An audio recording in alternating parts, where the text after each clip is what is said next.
Hello, everybody. Welcome back to Work Besties Who podcast. Today, we're diving into a topic that's timely and also deeply personal.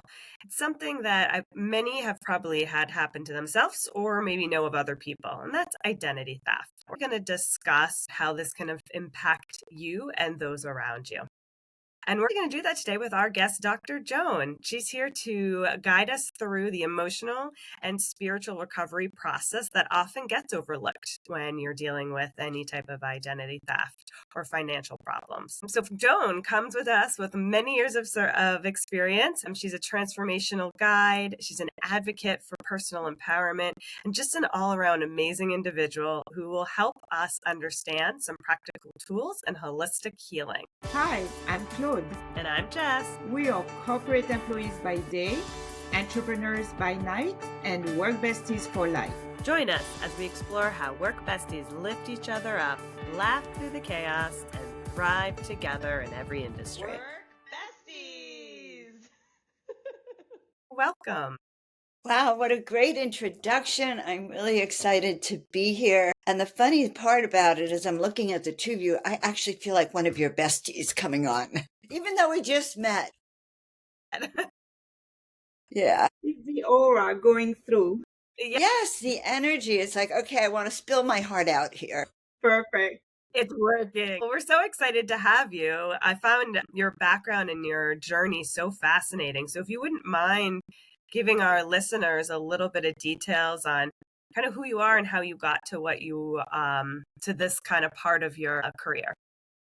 Wow. Okay. Well, I'm going to give you a shortened version.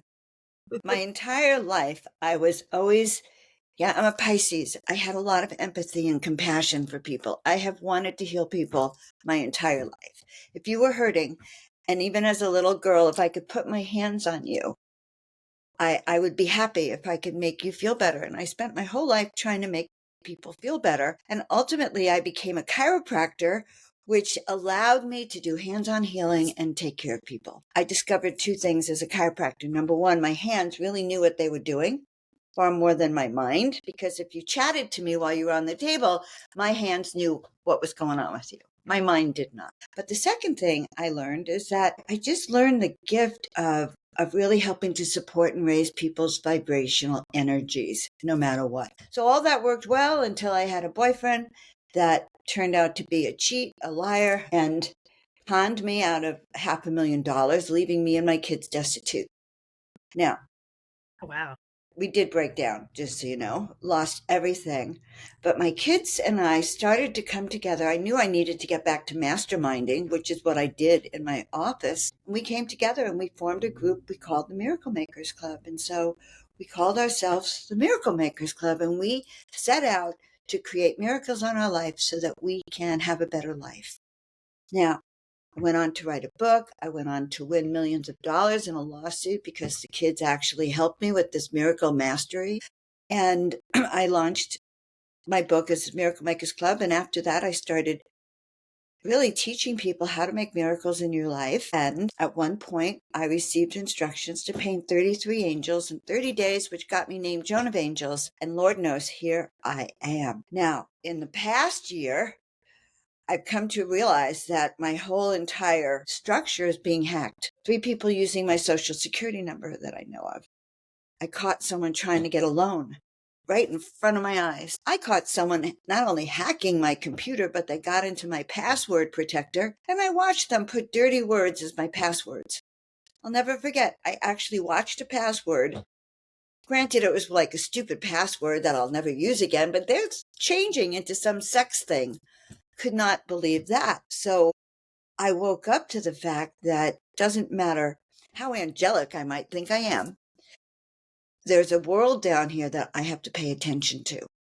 And I had to really dive into, how do I protect my identity? How do I pay for legal services when we know an attorney is like $400 an hour? How do I really rework my systems to manage? And that's where I am today. I have found systems, and I offer, a lot of services in coaching, living your best life, but I also offer services where you can resolve your issues here on the planet where you can resolve them, and you can actually create it in a way that you earn income from it and help your friends. Become besties with people who really work together, which I love. I love this concept. So that's the shortened version Wow. of my world. I have so many questions. Like, where do we start, Joan? That was Let's very start impressive. unpeeling. Yeah. Right? I mean, it's the whole story is really impressive, and there's so many things I think you can teach us and we can learn from you on. I know for me, the part that I would love to dive a little bit more into is you talked about the miracle portion of it. What That's where I was you're going an right there. Yeah. Tell us more. I'm like very curious Okay. on that and what that means. Sweet. So my book has just been released called The Miracle Makers Club Manifest Miracles Daily. So it's the second version of this book. It's really new. So you can everything I say is in there. But miracles are unexpected things, unexpected events that can literally shift your life. It could be a check that comes from nowhere. It could be an angel intervening in a car accident. All these things, all these stories. George Norrie, the big famous, I was on his show the other night. He talks about an old man comes and wakes him up in the middle of the night and tells him to go downstairs and wake up his family because he can see the burning fire. When they talked to the police chief outside and said, well, a fireman came in. Who was he? We want to thank him because he woke George up. George saved his family's life. There was no fire chief. Unexplained miracle. So we have the ability to not only experience an unexplained miracle, we have the ability by changing our vibrational frequency, we have the ability to attract miracles, attract good things, attract things that can actually uplift our own life and the lives of our families. We have that ability within us if we learn how to change or work with our own vibrational energies. And are there some simple tips or things for us to think about that we could do to help tap into that? Yeah, like how. Funny, I didn't even tell you about the Miracle Mastery Switch and you picked it up. Go, Claude. I knew you'd do this. You already picked it up. So I talk about and I teach my clients how to use the Miracle Mastery Switch. And I'm going to teach you right now. Okay. There is a switch. So I became a chiropractor, guys. I've been a chiropractor, I don't even want to tell you, over 40 years, a long time. And my main mission as a chiropractor has always been to help people leap over tall buildings in a single bound, like Superman. More energy than you even know what to do with, vitality. And so I discovered that there is a switch in our body. It's actually, if you put your hand at the base of your skull, it's almost like an indentation, and that's where the neck goes into the skull. There are two bones there, and they look like this. This is one, and this is the other, like a ring. And if it's out of alignment, which it gets very simply always, it puts pressure on any information coming from the brain through to the spinal cord. So it's a switch. It literally is a switch because we want all the information when you get adjusted or when you meditate, you're trying to connect with source, that energy has to come through us. And if it's closed, ain't enough going to get through. So when I talk about the Miracle Mastery Switch, you're feeling it now. When it gets turned on, first of all, your whole body can heal of anything that's wrong with it. Second of all, you can start to receive more information that wakes up all parts of your body, wakes up your cells for healing, but also for miracles. It's a way to raise your vibrational frequency. What is a vibrational frequency? It's the energy you resonate out in the universe. If you're in anger all the time, and we all know angry people, your vibrational frequency is low. You're putting out bad juju. So what do you get back from the universe? Juju. Thank you. Oh, you're brilliant, Claude. Yes. But if we're putting out positivity and light and love, what do we get back? Light and love. Yeah. And so what does the universe reward us with? So the people we need to meet, the job that we need, the materials that we need, everything starts coming towards us because we become a magnet for miracles. Simple? So let me ask you something, because we all have at some point, even in the corporate world, in work, but also in our life, where you get those angry people towards us. So even if we have this light inside us and we have this positivity. But then you get those people, those angry people coming, those low frequency people coming at you. What can you do to actually stop them? Great question. Well, what do you do when all your systems are being attacked? You put up a protective shield, number one. So I don't know if you've ever heard of psychic protection or energy protection, but for instance, during the pandemic, I don't know about you, but walking into the supermarket was freaky. All you see is people with masks and everyone's in panic. What did I do? I energetically put on like my love suit, really, my miracle making suit, my angel suit, depended on the day. I have fun with this. I energetically would protect us, and I would do something called fluffing my wings, literally. And then I'd walk in, and so I would be humming. I would try to create my own energy. So and I've recommended this to a lot of people, under my breath, I would hum. And the humming sort of also shifted my energy. Look, when we go into a supermarket, and I could tell you girls are empaths, you're very in tune. And we go into a supermarket, and if the couple that was standing by the meat market had a big fight right before we walk in, they leave their energy right there. And we unprotected innocents walk in and wonder why we start to lose energy and we start to feel drained in the supermarket or the shopping center because of that. So we create our own little universe wherever we go. That's my secret. So if others come at you with that negativity, the more you're like doubling down on your positivity. Yeah, just sending everything back to them. Let source take care of it. You're sending me all that negative vibration. Boom. And you want it back. Know? You're going to get it back. That's all there is to it. And we don't engage. Their object is to create chaos and fear. Our object is we can transform that into fuel for our own magic. That's a really powerful lesson, because a lot of times you either try and make them happy Mm-hmm. or you become down to their level, which makes then both of you angry. And in this example, what you're saying is like, do neither of that, be you and continue to put that positive energy out there. Yeah, and it takes training because we're not trained. Listen, our school system doesn't teach us to meditate. It doesn't teach us to listen to our inner voice. We have to train ourselves to be more aware of what is going on in the world around us so we can manage better. So for the people that, not to name myself, but that always think too much, meditating is for me extremely difficult because I cannot shut that little voice inside me. What would you recommend for people like me, for example, to know and how to center? That's even a better question. All these are great questions. So for me, I have that problem too. My mind has about 1,000 thoughts in it at the same time. Now, I learned two things. Number one, only one thought can really exist in your head at a time. It's either positive or negative. So when I find myself going bananas, I start to use an affirmation that calms me down. Very simple. I am safe. All is well.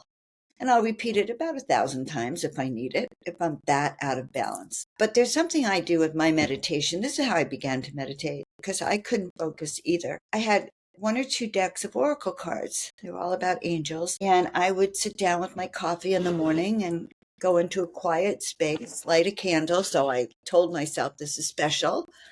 And then I would pull 1 or 2 or 3 cards. And then I would just sit quietly and I'd write down whatever came through. And that's how I really began to connect with the other side, how I began to connect with my own energetics. So I recommend that also because it gives you something else to focus on. It's like, yeah, the card says I'm going to meet some very special people today. So then I'd have that expectation. Or, the cards would say, there's something that you're hiding from yourself. And so as I'd write, I could begin to realize what that was. And walking, I like to walk. And when I walk, I kind of do all sorts of things. I'll do affirmations, repeating, Those are great. You've got a lot to try out there, Claude. Yes. Right? You do your walking to and from commuting, so you can incorporate that in there. Yes, you can. You literally can. And you could listen to a meditation tape or walking. Think of it as a walking meditation. Mm-hmm. and Those are good quiet points. your mind. So, parlaying this a little bit, it sounds like similar to the positive energy you put out there. You were saying, even with all the manifesting of positivity and channeling and meditation, there's still that risk of identity theft. So the other part of your story, your introduction that intrigued me was that you got hacked 3 different times. Walk us through. So how did you find out you were hacked, and what are kind of tips people could do to avoid that if possible? So I'm going to tell you something. Hacking happens to everyone, no matter how spiritual you are. And now I work with a lot of people in the, new age spiritual community, and they'll say, "Oh, Joan, I protect myself energetically. I do all the psychic, and so nothing's going to happen to me." And those people are some of the ones that are getting hacked, just so you know. So really an I'm sure interesting thing, everybody but is. I mean, I think that I'm like smart about constantly changing my passwords, and I think sometimes I change them too much because I can't even remember them. But I've been hacked a number of times too. So it happens to everyone. it does happen to everyone. And right now, if you're a Gmail user, Gmail, Forbes released something about, again, millions or billions of Gmail users have been hacked. I've been hacked. Billions of people's social security. So how did I wake up to it? Very slowly, because I'm dense. Years and years ago, I was audited by the IRS, and they told my accountant, that someone else had my social security number. And it was no big deal. I started to panic, and all of them looked at me like I was crazy for having a reaction. This was like 2005 or 6, whenever I was audited. Okay, next, moving forward. Then a few years later, I discovered that someone had used my social security number to get a T-Mobile account. T-Mobile didn't care. Then I get a letter from the IRS telling me that 3 people are using my social security number. No big deal. Seriously, this is like what they're saying. No big deal. I then pivoted from, being all the way up in the clouds, painting angels and, to, oh my God, what has gone wrong down here? Yeah. What am I going to do? I called everyone. I called the police. I called the Social Security office. I called the IRS. They roll their eyes at you. There's nothing they want to do for you as an individual unless you get a power player involved, like an attorney. So I discovered that I was almost useless by myself. And by the way, I want to just say, if you have a password that you can memorize, it's not a good password, sweetheart. Do not Got try to it. memorize your passwords. Use a password manager. But if you Got can it. memorize your password, it's simple enough for someone else. I'm gonna Because hack. you now have 50 to 100 passwords because we have Right. so many. So Exactly. that's how I woke up to it. And then this summer, it got awful. There was an announcement about 2.5 billion social security numbers being hacked. And I woke up to somebody trying to get a payday loan in my name. And again, I went into a spiral, a downward spiral, because I couldn't focus. I was rewriting my book, and here it was in my face that, oh my God, Joan, there's gaps in your physicality. And so it's almost like a real miracle story, because I told people that I knew pretty well. I mentioned it to them. Just so happened that they were beginning to work with this company that makes it a habit of protecting your identity. And so I reached out to get Identity Shield protection. And then I also realized that I needed legal protection, because to go after some of these people to protect my own identity, to get some of it back, required both to protect my identity and my legal self, if that makes sense. And so I began to, clean up some of my issues, and discovered that I could also, my friends started to get very excited. They loved it. And so then I discovered I could earn extra money. I could build a business by sharing this earthly protection. Right. At the same time, still be into miracles, and miracles down here, financial miracles, to protect ourselves. And I didn't even mention Facebook hacks, by the way, because my Facebook had gotten hacked about 4 years ago. But they always And get, yeah. yes, but I got also emails from people that said, "Oh, Joan, I donated $600 to you." Oh, And so I had people that were donating money to me. Now, if I had this protection now, I could offer it to them to get their money back. I was horrified. Oh, that's horrible. I feel like then this is probably an answer you're going to say. I kind of gave this to you already, but what are those kind of common misconceptions people have about protecting their identity? Well, the password protection is really critical. And I discovered that the hard way. I already told you that part. But you can also protect yourself by having a service that, that screens the dark web, that looks to see if your emails are being hacked, of which I had one I had to get rid of. I had this one Dr. Joan at Miracle Makers Club that I think that, and I used a very simple password like miracles. Of course it was hacked. I had to actually password of the actual name. Yes. And so I had to change that. Obviously, when I had to shut that particular email down because it couldn't be resurrected. But I have a service now that screens my social media. So if I got hacked on social media, they could help to repair it, because apparently places like Facebook only listen to attorneys. They don't listen to humans like us. And those are some of the things that I've done. I've shut down. I've listened to their advice. I've tried to protect my bank accounts. Now, listen, if you get hacked, there's a scam out there that's kind of interesting. If you own a house, people are trying to steal it. Not only they're succeeding at stealing your title and taking mortgage loans out in your name, and they get the money, or they put their name on your social security number, and they're taking out mortgages. And suddenly you get a bill that you owe thousands of dollars. So you're protected with this company up to $3 million. They hire private investigators to go out and start to clean up your mess and start to make a big deal about the things that they seem to think we should just deal with. So in addition to kind of best practices, it's have some other support system or something. You need a support system, because without an attorney, we are just nothing. The IRS doesn't listen to you. They don't take your complaint. They're not going to run and get rid of those other people on your social security number. Without that kind of support, we don't get that much done. So Right. I've tried it. So of course I'm a member now of Legal Shield. I have an attorney in my pocket, right, or on my phone. So I have been trying it for several things. And one of them was that someone tried to cheat me, that I checked out and it was like $24.95, and I took a screenshot of it, thank God. And then when they billed me, when I saw the invoice, it was like $59.95. I know it was only $30, but that really pissed me off, that they somehow think I'm stupid and sending me this $59 invoice that I paid instead of $24.95. So I reached out to my attorney, and I guess they sent a letter because I got the rest refunded. Now, that could happen if it was $300 or $3,000. Also, those scams where you click on the wrong link and, they text you and there's a package waiting for you, and for just another $1, you'll get it. In the beginning, some of us were stupid enough to click it and lost money with that. I'm going to raise my hand. I was one of those people.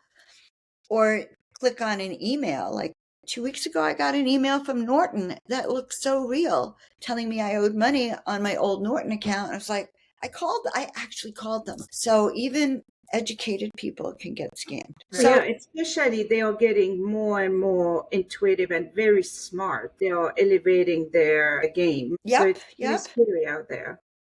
Yeah, so the good news is that if you get hacked like that, our company goes out and not only hires a private investigator, but you're protected up to $3 million.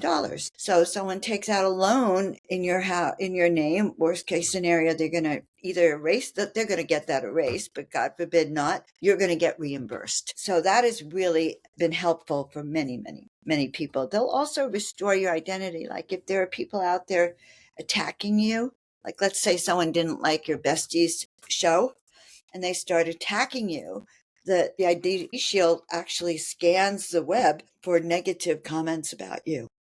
And they help you restore your good name. Interesting. But all this for having an attorney in your pocket. So if you get stopped by a cop, you open the app and you press the little red button, and you have an attorney or a paralegal on your side within a few minutes. At your fingertip, or, they'll even create a will for you. That's the next service I'm going to get. It's included in your service, a will. Hadn't thought about why I needed a will, but I'm beginning to see the reasons for your family. So things like that are really powerful, You get in trouble, you call them. Someone tries to attack you, they can help you and write letters to those people to protect you. So it's a way of feeling like a rich person, because you know that you can't, that if someone tries to mess with you, and then all sorts of things, like our hair gets ruined at the hairdresser, they burn the wrong color through it, they'll get you restitution. So it's helpful in all sorts of capacities. That's Well, things we interesting. never dreamt of. I have a Yeah. flyer. In fact, if anyone wants to, if you reach out to me and I'll give them my number, I'll text you something that's called 101 Reasons to Use an Attorney and to Use this service. More or less, this company is a legal service at your fingertip. Thank you.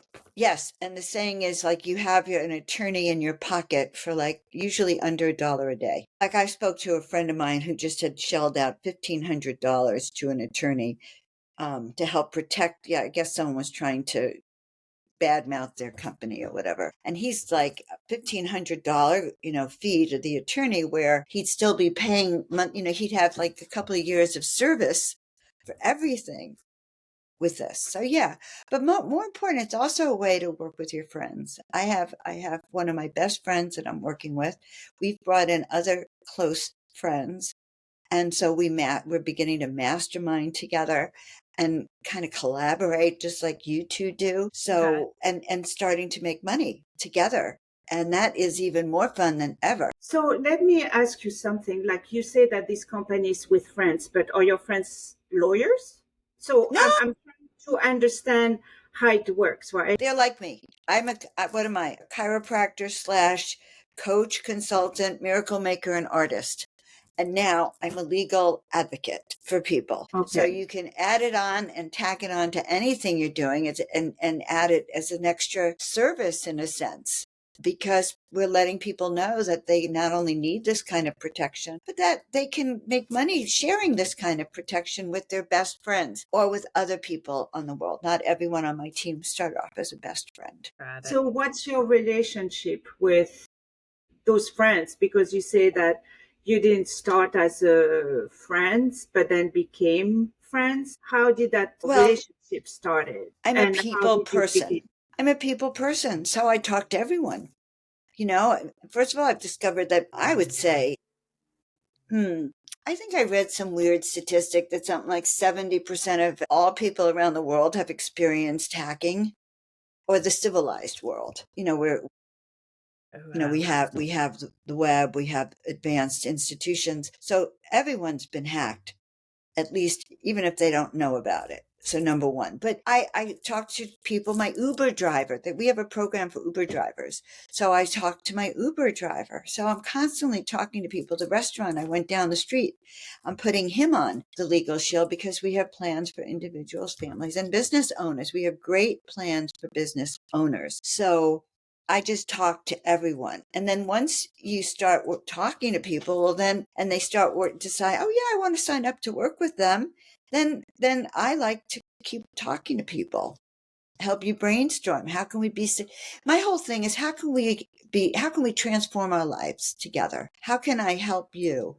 Whether you're with Legal Shield or, whoever you are, my life's mission is to uplift, heal, and inspire you to be your best self ever. And financial freedom and protection against attacks is one way.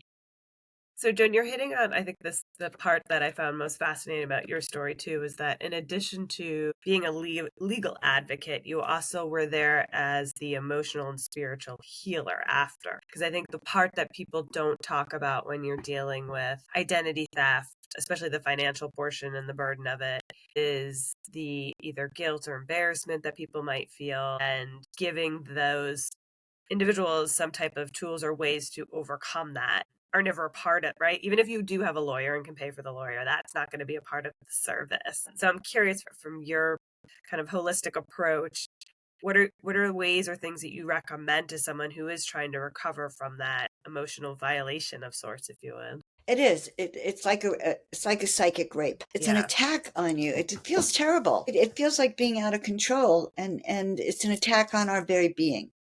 So to work with that, it's I guess, 3-pronged approach or something. You want to work with the physicality of it. How do I shut down my credit? How do I shut down this attack? How do I get the money restored or my goodwill, whatever it is that was taken. How do I fix it? Number one. So that's over here. Number two, what do I need to do internally to bring myself to a state of balance? Now that's the harder work, because where did I let my guard down? Did I have warning signs that this was going to happen? Where was the point that I said yes and I sent them the money, say, but in my heart, I wondered if it was a scam? Where did I ignore my inner voice? And that happens. My daughter had that happen to her in London. After a few times we started to get the money, she got that bad feeling in your stomach. The ick. So I'm going to say that the moment you have that wonderment, is this legitimate, or that bad feeling inside, chances are it's an accurate feeling. But most of us go, oh, I'm just being too cautious, or it's just me. But I teach people, I'm a coach. I teach people, how can you listen to the voice within? You have a voice that's trying to make you feel uneasy. It's that uneasiness that's the clue in anything. I remember years ago, I had won a major lawsuit and I had all this money, and I was asked to put money in an investment. I put a $50,000 down payment on new housing in Florida or something, which I didn't even live there. And I started to get dreams of a friend of mine who had died, who had been a shaman. And he said, Joan, if your stomach starts hurting, you're going to know it's me. If you're making a decision. And I started waking up in the middle of the night in an anxiety attack, sweat coming down. And I remembered what he said. And after about the fourth day, I realized that I was getting a warning sign to get my money back, that this was a bad investment. And I actually reached out and I was able to get my money back at the last moment, because my shamanic friend from the heavenly realm started sending me messages to wake up. Yeah. So where are you ignoring the feelings that you're getting? Discernment. Okay. So pay attention to discernment. Yes. And it is in discernment. That's an art form, learning how to discern. For sure. So let's say it does happen to you. So those are 3 great tips of how and what to do. But what, from an emotional perspective, if it does happen to you and you are embarrassed, you can learn from those mistakes. But is there something outside of it? Like maybe it goes back to like the meditation. Like what can somebody do to help them move past now that it's already occurred? Okay, so it already occurred. You have a team that's fixing it for you. You started to look at when I take clients and I start working with them, step 1 is where did you ignore that voice? Okay. Step 2 is learning the art of discernment. And I have a technique. I teach people how to use discernment. So we start looking at all your transactions and the things that you're doing to make sure everything is clear. And where else in your life are you out of balance? So we can start to bring all that into harmony. Because remember, it's never just one thing that's out of balance. You're not paying attention to the messages. Where else? What's happening in your relationship or your home? Where have you lost track? So we start to, I guess it's a rebuilding phase. Got it. Okay. That's we fair. repair. I feel like, to your point, like if you had a physical attack, it's no different than a financial attack. You still have to rebuild and repair. Yeah. And so there's practices that I take you through to start healing, but becoming more powerful. Remember, it's not to heal to stay a victim. It's heal to start standing strong in your own purpose and in your own mission and knowing who you are. Because when you know who you are, attacks can just fall away. Somehow rebirthing back to those you. Negative people that come up to you in your office. You build up that positivity and the knowledge and education and push them off. Yes. Okay. Claude, did you have any other questions? No, thank you so much for inspiring us and, opening our eyes and fulfill this empowerment. I think it's very strong. Yeah, we love it. Thank you so much, Thank Dr. you, Joan. Dr. Joan. This has been so fabulous. To all of our listeners out there, as Dr. Joan mentioned, we'll definitely list how to contact her, not just her phone number, but her socials as well. So we just say thank you so much. This has been very informative. Stay safe out there, work besties. Remember, keep supporting each other. Until next time, see you on Work Besties Who Podcast. Thank you. Remember, whether you're swapping snacks in the break room, rescuing each other from endless meetings, or just sending that perfectly timed meme, having a work bestie is like having your own personal hype squad. So keep lifting each other up, laughing through the chaos, and of course, thriving. Until next time, stay positive, stay productive, and don't forget to keep supporting each other.